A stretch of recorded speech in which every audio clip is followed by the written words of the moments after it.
I'm with Chief Dan Parkinson here at the Cornwall Police Center. Headquarters. Chief Parkinson, e-bikes. Everybody's talking about them. I don't think anybody has a full handle on the nature of what an e-bike is, what it can do. City's talking about passing bylaws. Can you explain a little bit more about your position on e-bikes?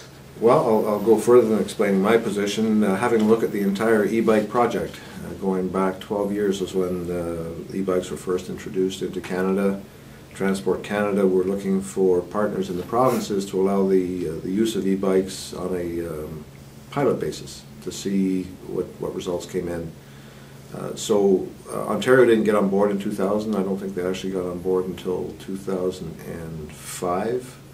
And in 2009 there was actual legislation or regulation put to the purpose of e-bikes, the structure of e-bikes, the speed with which they can go, the weight of them, etc. So it's only been since 2009 actually that e-bikes have been really regulated in Ontario.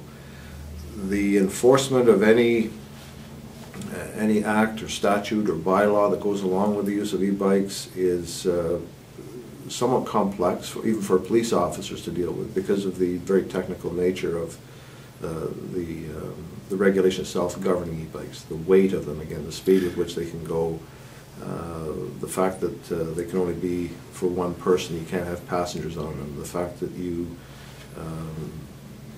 don't need a driver's license, you don't need insurance, you don't need a license plate, but you do need a helmet to operate these bikes if the pedals are off. So there's all sorts of complexities that our officers have to deal with when they're enforcing the laws governing e-bikes. So, from your understanding, where is the line?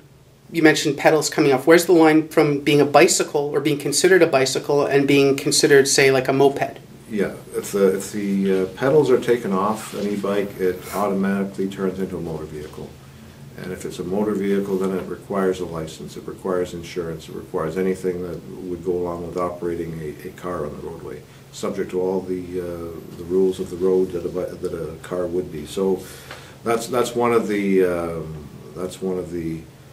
very basic points. You know, if our officers are out there and they see an e-bike with no pedals on it, pretty easy to see, and that person is operating on the roadway, don't have a license plate on it, they're subject to a series of fines.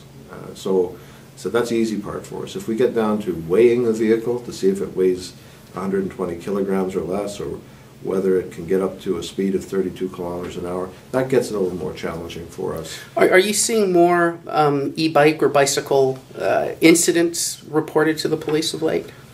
Not so many incidents as an increase in appearance of these bikes. I mean, they seem to be everywhere. They're very popular, obviously. They're friendly to the environment, so they seem to be catching on quite quickly in Cornwall here and across Ontario. Driving a bicycle or an e-bike on the sidewalk, is that allowable? There's a bylaw in town here.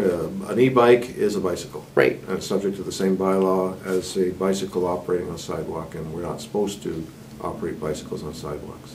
Because the issues that we're hearing from the public a lot have to do with the bike paths, especially along Lamoureux Park. Are there any special rules or guidelines that the public might be confused about when it comes to using a bike or an e-bike in that area? The use of an e-bike on the bike path is up to the local municipality to decide. They decide where these things are allowed to be used. I can tell you though, they're not allowed on a sidewalk, much the same as a bicycle is not allowed on a sidewalk. There's a bylaw prohibiting that. But e-bikes are allowed to travel anywhere. Bicycles are permitted to travel. That would include the bike path. But any municipal bylaw prohibiting bikes from highways under their jurisdiction also apply to e-bikes. Municipalities may also pass bylaws specific to e-bikes that prohibit them from municipal roads, sidewalks, bike paths, bike trails, and bike lanes under their jurisdiction. So really, it's up to a local decision of the municipality to decide where these things are going to be allowed to run. All right, thank you very much.